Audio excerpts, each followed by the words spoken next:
여러분 안녕하십니까? 인문학TV 고경입니다.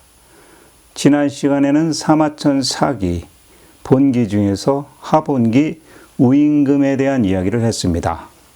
사마천 사기 본기는 처음에 오제본기, 그 다음에 하본기, 그리고 은본기의 순서로 진행됩니다. 중국 최초 역사적 근거를 갖는 나라는 사실 은본기입니다. 이번 시간부터는 은나라, 우리는 또 은나라를 상나라라고도 부르죠.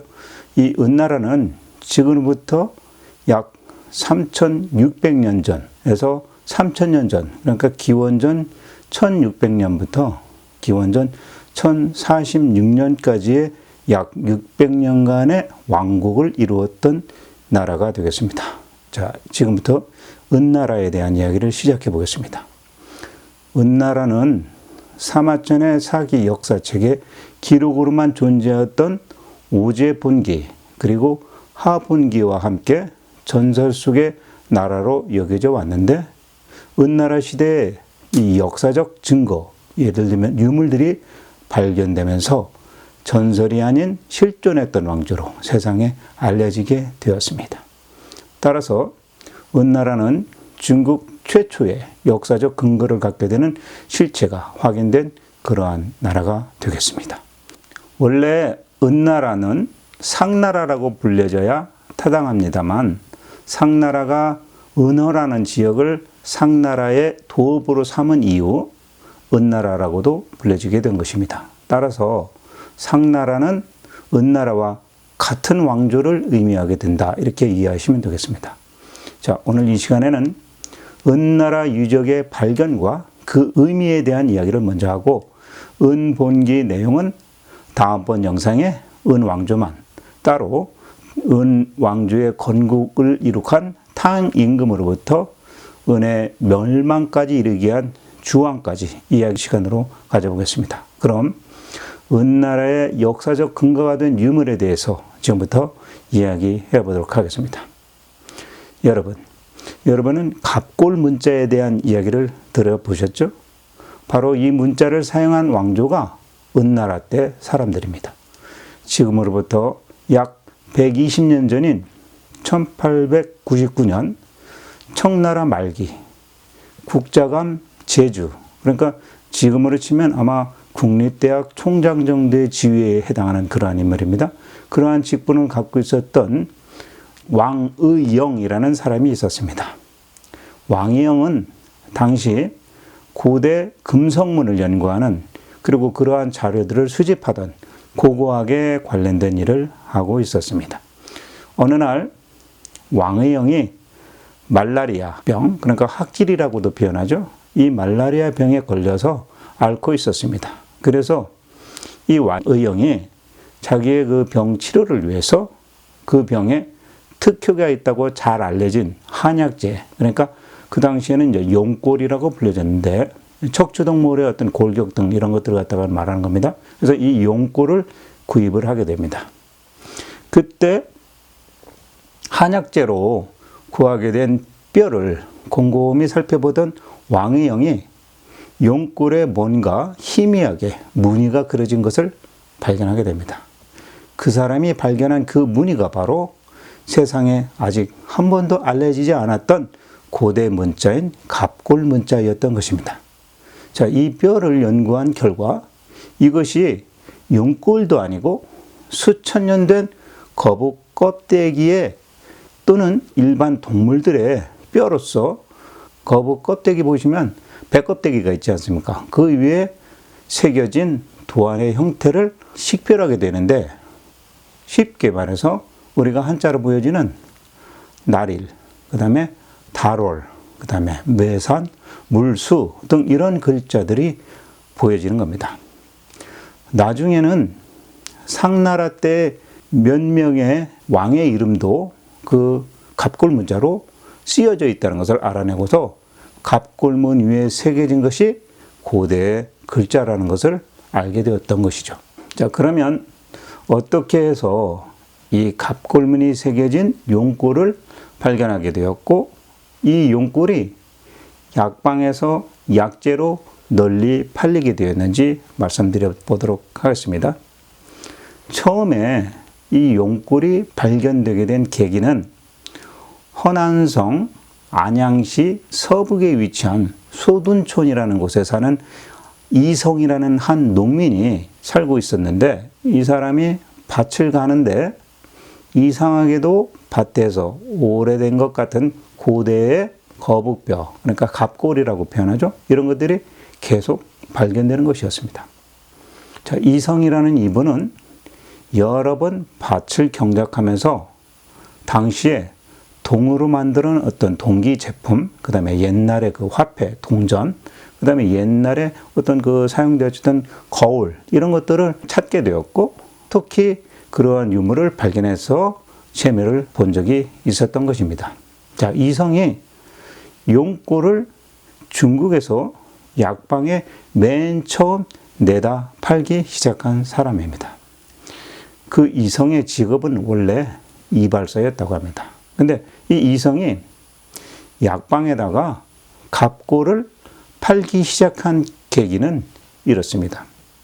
이성이 처음에 몸에 농창, 그러니까 이거는 이제 피부의 어떤 궤양, 피부가 이제 썩어가면서 그 고름이 생기고 그러지 않습니까? 이런 농창이 있어가지고 몹시 앓고 있었는데, 그 사람이 너무나 가난해서 의원에 가서 약을 살 돈은 없고, 그래서 할 수 없이 자기 나름대로 자기가 밭에서 주워온 갑골, 거북이의 뼈를 갈아가지고 농창 위에 발라보았습니다. 근데 갑골은 밭에서 파는 거북 껍데기인 귀갑과 또 소의 뼈인 우골들이 이렇게 혼재되어 있었는데, 이를 갈아가지고 고름이 생긴 환부에다가 붙여 놓으니까 흘러나오는 고름이 뼈가루가 이렇게 빨아들이니까 그 상처가 아물고, 또 칼로 예를 들면서 어떤 상처가 났을 때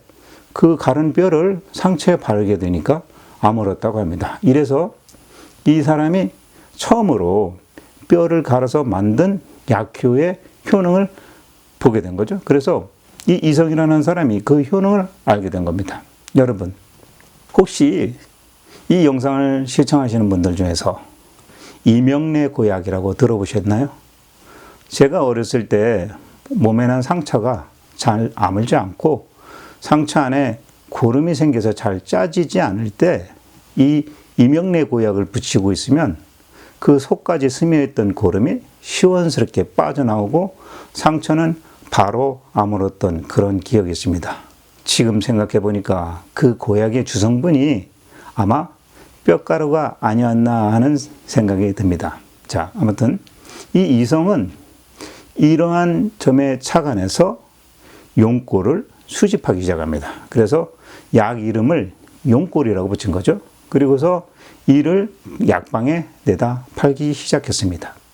또 용꿀은 이와 같이 고름을 치유하는 데도 쓰였지만, 말라리아, 즉 학질이라고 하는데, 이 말라리아에 걸린 사람들에게 사용을 하면 묘약으로서 북경 내 약방에서 이 용꿀이 약으로서 팔리기 시작을 합니다. 자, 이런 사실이 소문이 나기 시작하자 가난한 농민들이 이 야생동물의 뼈나 갑골을 팔면 돈이 된다는 사실을 알고는 농한기를 이용해서 이쪽 저쪽에서 뼈를 찾아내고, 그것은 다시 대부분의 그 한약방이죠, 약점포에 팔려나가고, 또 거북판의 약재로 팔리기 시작을 한 겁니다. 좀 커다란 그러한 거북이 뼈나 그 껍데기는 약상점에 가서 팔리고, 작은 거북이 껍질들 같은 경우는 이제 우물이 말랐을 때 그 우물을 메우는데 이렇게 사용을 하였다고 합니다. 자, 이 용꿀은 처음에 한 근에 몇 점만 주면 살 정도로 가격이 사실은 저렴했다고 합니다. 그런데 왕의영이라는 사람이 이 용꿀을 구입해서 갑골문이 새겨진 글자라는 것을 알게 되고, 그 당시 학자 중에 리전위라는 사람과 그 다음에 왕계웨이라는 그 사람이 학자들인데, 이러한 수많은 학자들과 전문가들이 이 갑골문을 이어받아서 고증 연구를 한 끝에 용골의 용도가 점을 치고 그 결과를 기록한 도구라는 사실을 알게 됩니다. 즉 상나라 왕조의 점술가가 왕가를 위해서 점을 친 점괘를 기록한 것이라는 것이 밝혀지게 됩니다. 그래서 거북이에, 그러니까 껍질에 불을 붙이고 난 다음에 이 불에 의해서 거북 껍질이 갈라 터진 무늬의 장단, 그리고 그 거칠음, 그 다음에 세밀함 정도, 그 다음에 굽었는지 고닿는지 뭐 이런 모양을 통해서 기륭과 성패를 판단하고 점을 친 그러한 내용과 결과를 칼을 이용해서 그 껍질에 새긴 것입니다. 자, 그 내용을 해석한 것 중에 예를 들면 은나라 왕이 전쟁을 언제 하면 좋은지, 또 왕비의 출산일이 언제쯤이고 이 아이가, 태어날 아이가 아들인지 딸인지 등등 이러한 점을 보고 그것을 예측을 하고 그 점에 대한 결과를 뼈에 새겨서 기록하고 하는 그러한 점술의식에 사용되었던 것임을 알게 된 거죠.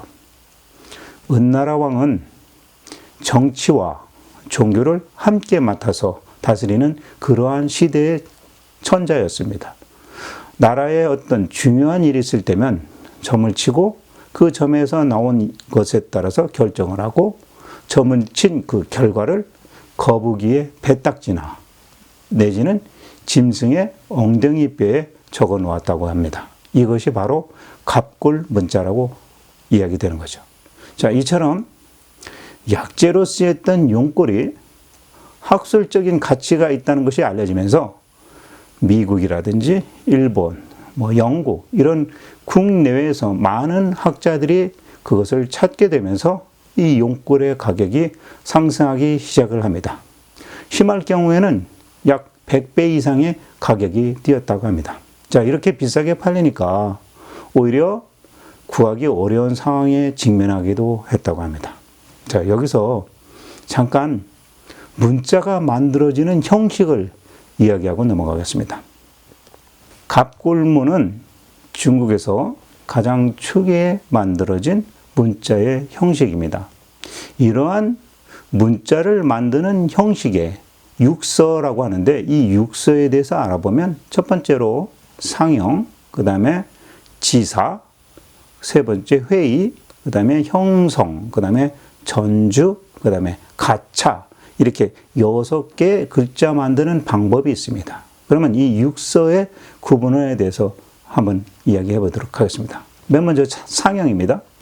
이 상형이라는 글자 만드는 방법은 말 그대로 그림을 그려서 형체를 그대로 따라 만들어지는 거죠. 그러니까 예를 들면 날일자와 달월자, 해와 달을 보고 그 모습에 따라서 글자가 만들어진 거죠. 그래서 상형 문자 이렇게 얘기하죠.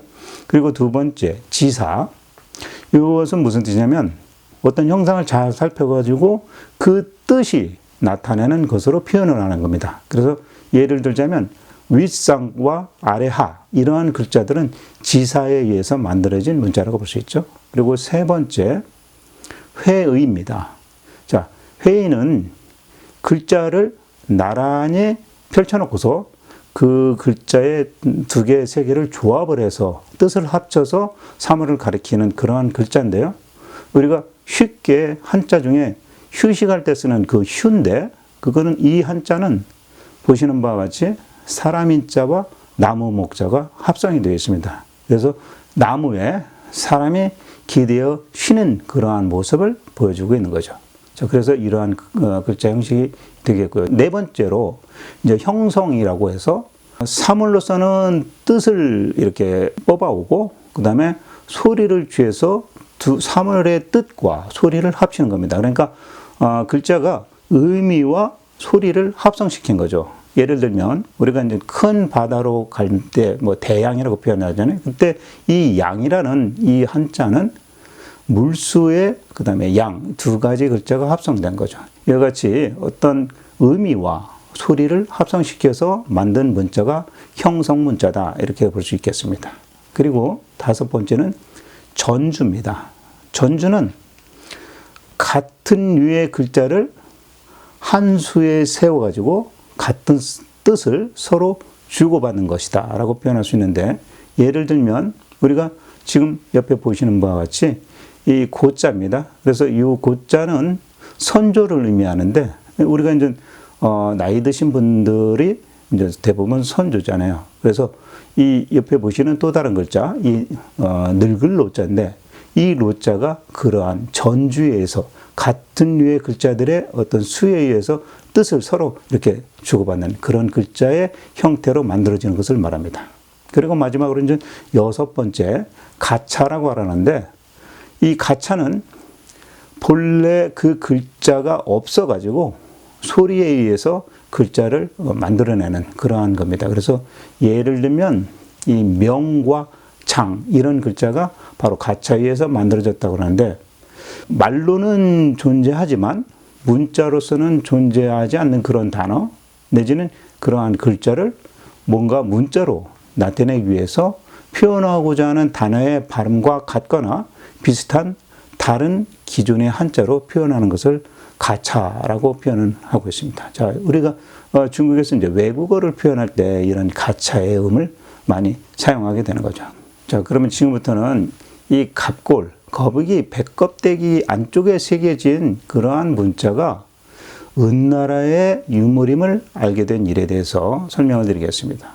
자, 당시에 아까 말씀드린 왕위영이 약방에서 구매한 갑골에서는 사실상 문자가 보이지 않았습니다. 왜냐하면 당시에 마을 사람들이 갑골의 문자를 칼로 오히려 긁어낸 다음 약방에 내다 팔았기 때문인 거죠. 그러니까 가로로 만들어서 자꾸 이제 내놨던 거죠. 자, 이들은 사실 자신들의 이러한 행위가 값으로 매길 수 없는 귀중한 이러한 보물, 문화재 보물을 훼손시키는 일이라는 것을 사실 몰랐죠. 그리고 이 소둔촌, 발굴된 이 소둔촌에서 출토된 갑골문은 모두 상나라 시대 때 전해져 내려온 것으로서 소둔촌은 한자적 의미로서는 작은 둔덕이라는 이러한 의미를 담고 있는데, 고대 상나라 왕조 후기 때 도읍이 있었던 그러한 장소였던 거죠. 자, 기원전 16세기 전후, 그러니까 지금으로부터 약 3600년 전 상나라의 건국을 시작한 탕임금이 그 전때 나라인 하나라를 멸망시킨 다음에 중원, 이 중국의 중심, 그러니까 지금으로 말하면 황하강 중류 하류 지역쯤 되겠죠. 이곳에 상나라의 본거지를 갖고 있었습니다. 근데 그 당시 상나라에 쭉 내려오던 천자 중에서 반경이라는 왕이 있을 때 그 도읍을 지금 발굴된 갑골문이 발견된 은이라는 지역으로 천도해서 마지막 은나라의 왕인 주왕이 나라가 망할 때까지 약 273년간 그 은이라는 지역에서 계속해서 상왕조의 통치 중심으로 이어졌던 그러한 장소입니다. 이 상나라를 멸망시킨 주나라가 상나라를 흡수한 이후에 이 은지역에 살고 있었던 백성들을 다른 곳으로 이주를 시킵니다. 그때 이제 그 은나라의 백성들이 동쪽으로 이전해 갔다라고 이제 얘기가 되죠. 이 은의 그 도읍지는 그 이후로 다만 사마천의 역사서라든지 이런 곳에서만 찾을 수 있었는데, 그 당시 그 은이라는 지역에서 갑골문이 발견되면서 은나라의 역사, 그러니까 상나라의 역사와 문화에 대한 물증 자료가 풍부하게 제공될 수 있게 되었던 그러한 일이 벌어진 것이죠. 그리고 당시에 이 처음 갑골을 발견하게 된 왕위영과 함께 갑골문에 대해서 연구한 학자가 있었는데 유악이라는 사람입니다. 이 유악은 온 사방을 돌아다니면서 용골을 수집하기 시작했고, 또 그 중에서 글자가 없는 거는 이제 배제시키고 일부러 글자 있는 것만 찾게 되니까 그 당시의 농민들이 일부러 없던 글자를 새겨넣기 시작했고 가짜를 팔려오는 경우도 있었다고 합니다. 자, 한마디로 이제부터는 가짜가 나들기 시작하게 된 거죠. 자, 유학이라는 사람이 갑골문을 수집하는 기간 동안에 약 1900년이 되었는데 중국에 당시에 의화단 사건이 일어나게 됩니다. 자, 이 의화단 사건이라면 일종의 청나라의 그 마지막에 서구 열강의 침탈이 있지 않았습니까? 그래서 중국 내에서 외세에 대한 배척 운동이 일어난 거죠. 서양의 여러 국가가 중국을 베껴 먹으러 가니까 일어난 의거가 되겠습니다. 그러니까 외세 거부 운동이죠. 이 사건 때문에 결국 청나라는 자기의 중심인 북경 수도까지 내주게 되는 그러한 일이 벌어지게 됩니다. 1900년에 서양 8국 연합군이 북경에 침입을 하자 당시의 황제였던 광서제가 지금의 시안, 장안이죠. 시안으로 도피를 하고 당시에 이 왕의영에게 황제의 명을 내려갖고 북경을 방어하는 그런 책임을 있게 합니다. 7월 20일 연합군 침략군들이 북경의 동문으로 공격을 해서 들어오니까 왕의영은 훈련병을 거느리고서 저항을 하다가 중과부적으로 패전을 하게 되고 북경은 결국 연합군에 의해서 정람되고 말입니다. 자, 그러니까 죽기 직전에 쓰는 한시죠. 이 절명시를 왕의영은 남기고 집에 있는 우물에 몸을 던져서 자살을 해버리고 맙니다. 자, 이후에 이 왕의영의 아들이 아버지가 남겨놓은 재산을 처분해버립니다. 그때 이 유학이라는 사람이 갑골문 1000개 정도를 사들여가지고 그 연구를 계속해서 이어나가게 됩니다. 용골이 발견된 그 장소가 중국의 그 허난성 안양현의 소둔촌이라고 하죠. 이 소둔촌에 위치하고 있다는 사실을 밝혀내기도 했지만 그 역시 신강이라는 지역에 유배되었다가 죽게 됩니다.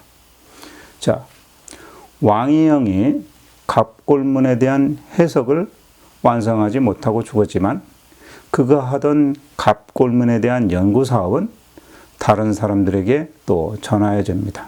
그래서 그 중에 한 명이 나진옥이라는 사람입니다. 1908년 용골 수집가인 이 나진옥은 사람들을 시켜서 용골의 출처를 조사하게 되었고 드디어 이 소둔촌이라는 사실을 알게 된 거죠. 나진옥은 죽은 유학의 갑골문을 사들이고 또 이를 여러 방면을 통해서 추가로 수집을 해서 연구를 계속하였지만 그 사람 역시 중국의 1911년 신해혁명, 그러니까 청나라가 멸망이 되는 그러한 계기가 되는데요. 이 신해혁명이 일어나면서 일본으로 망명을 하고 맙니다. 자, 이 나진옥은 안양현의 소둔촌을 은나라의 유적, 은나라의 은어라고 생각을 갖게 된 거죠. 자, 은나라는 원래 농사가 잘 되는 그러한 황토지대에 자리를 잡았는데요. 은나라 또 우리가 이제 은허라고도 하는 이 유적지가 위치가 황하강 유역에 있습니다. 황하강 주변에는 황하를 따라서 운반되는 그 자양분이 많은 그러한 흙이 쌓여서 만들어진 아주 기름진 땅이기 때문에 상당히 넓게 펼쳐져 있고 또 큰 강이 있었기 때문에 다른 지역보다도 농사가 잘 되곤 하는 그러한 지역이었던 거죠. 또 시간이 흘러서 1915년 류전이라는 학자가 소둔촌을 방문합니다. 그는 그 지역에서 갑골 외에도 청동기, 그 다음에 옥기 뭐 이런 것들을 수집을 하고 1928년 중화민국 중앙연구위원회 역사연구소가 뚱주빈이라는 지역을 중심으로 이 소둔촌의 은어 발굴을 실시하게 됩니다. 그래서 사마천 사계에 나타나는 은나라, 그러니까 상나라 기원전 1600년에서 기원전 1046년 말기까지 존재했던 이 은나라가 기원전 1300년 전부터는 그 도성을 은어에 두고 있었다라는 사실을 알고 또 찾게 된 것입니다. 자, 그 이후에 1920년대에서 1950년대까지 걸쳐 이 갑골이 많이 발견되었던 이 안양이라는 곳을 중심으로 해서 중국에서는 대대적인 발굴 사업을 시작하게 되는데요. 그곳에서 또 놀랍게도 수많은 갑골과 또 질 좋은 청동기 유물, 그 다음에 토기, 그 다음에 집터, 무덤, 그 다음에 심지어는 궁궐의 모습까지 이렇게 서서히 발굴되기 시작하면서 전설 속의 나라였던 은나라의 실체가 밝혀졌다고 합니다. 자, 이 갑골 문자가 한자의 기원이 되었던 거죠. 특히 이와 같이 완전한 갑골 문자를 확인하게 된 것입니다. 갑골 문자는 한자의 원형이면서 현재 세계 전체 인구의 4분의 1이 사용하는 문자인 거죠. 중국인들이 많으니까 당연한 얘기겠죠. 자, 특히 이 은회에서 발견되고 확인된 갑골 문자 파편이 약 15만 편이라고 합니다. 자, 이 15만 편의 갑골 문자 중에서 발견된 글자가 4,500자에 이르는데 이 중에 현재까지 해독된 글자는 약 2,500자에 불과하다고 합니다. 약 50% 정도가 해독된 거죠. 그리고 1936년에 그곳에서 12개의 왕릉을 발견을 하게 됩니다. 그리고 2,500개 이상의 제사, 깽, 부장묘 이런 것들이 발굴되었다고 하는데 이것이 은나라, 그러니까 상나라 말기인 기원전 1300년에서 기원전 1046년 사이에 제위했었던 12명의 은나라 왕, 즉 역사서에 나오는 반경제에서부터 마지막 은나라 왕인 주왕까지 12명의 왕으로 중국에서는 해석하고 있다고 합니다. 이 은어 발굴 문화재는 2006년도에 유네스코 세계문화유산으로 등재되었다고도 하죠. 자, 그런데 우리가 여기서 주목해야 될 것은 이 은나라는 사실 동이족의 일파라는 것입니다. 중국의 고고학자였던 푸스덴, 우리말로는 이제 부사연이라는 사람인데요. 이 고고학자는 은나라가 동북 쪽에서 온 유민이었고 거기서 와가지고 흥하였고 은나라가 망한 뒤에는 다시 동북 쪽으로 되돌아갔다라고 주장하고 있습니다. 자, 이 말은 우리의 그 고조선 역사와 좀 연관되는 그러한 이야기가 되겠습니다. 자, 이제는 마지막으로 중국 한자의 변천 과정에 대해서도 한번 설명드리겠습니다. 중국의 글자는 크게 분류됩니다. 그래서 첫 번째로 갑골문입니다. 이 갑골문은 아까 말씀드린 바와 같이 은나라 시대의 상형 문자이면서 거북이 백가죽 뼈에 새겨진 그러한 문자가 되겠습니다. 그리고 두 번째로 금문이라고 하는데요. 이 금문은 주나라 시대, 그러니까 춘추 전국 시대죠. 이때 청동기 그러한 유물들에 새겨져 있던 그러한 글자입니다. 그러니까 구정이라든지 이런 청동기로 만들어진 그런 금속 용기에 새겨져 있던 그런 문자를 우리는 금문이라고 표현을 합니다. 글자의 형태는 옆에 제가 올려드린 사진을 통해서 확인하실 수 있을 겁니다. 그리고 세 번째, 이제 전서라고 하는데 이거는 대전, 소전 이렇게도 불려집니다. 이 글자는 중국의 최초로 통일을 이룬 진나라의 진시황이 통일 이후에 전 지역에 서로 달았던 문자를 통일을 위해서 명명한 그런 문자체입니다. 그래서 지금도 이 전서하면은 우리가 흔히 유사하게 볼 수 있는 게 도장이라든지 인장이라든지 고대 어떤 비석문 이런 데서 많이 발견되고 볼 수 있는 그런 글자체인 거죠. 그리고 이제 또 하나는 서체 중에서 예서체입니다. 이 예서체는 한나라 때, 그러니까 진나라 이후에 한나라 초기에 쓰기 시작한 그러한 서체라고 합니다. 그리고 다음에 이제 서체 중에서 해서체. 그래서 이 해서체는 한나라의 후한시대 때 규정화된 그런 문자 형태입니다. 그래서 우리가 이제 진서라고도 불리기는 하는데요. 이 해서체를 보면 가로, 세로, 정사각형 안에 한자가 이렇게 구성되는 모양이 이루어지는 그러한 서체로 알려지게 되는 거죠.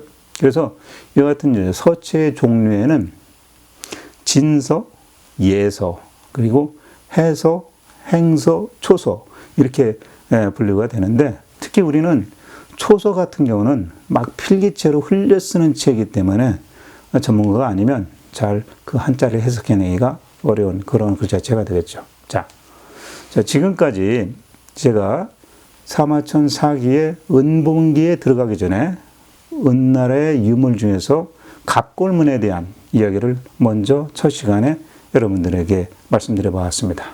다음 차기편 다음 영상에서 이제 본격적으로 은본기에서 은나라, 상나라를 건국한 탕인검에 대한 이야기, 그리고 주왕, 그러니까 은나라의 마지막 왕인 주왕의 멸망까지 이야기를 해보도록 하겠습니다. 다음 편도 많이 기대해 주시고요. 지금까지 인문학TV 고경이었습니다. 그리고 제 오른쪽 사진을 눌러주시면 구독 신청이 되겠습니다. 그리고 제 왼쪽에는 그간 올려드린 오제 본기, 그 다음에 하본기에 대한 추천 영상을 올려놨습니다. 많이 시청해 주시고 지금까지 시청해 주셔서 감사합니다. 다음에 또 뵙겠습니다.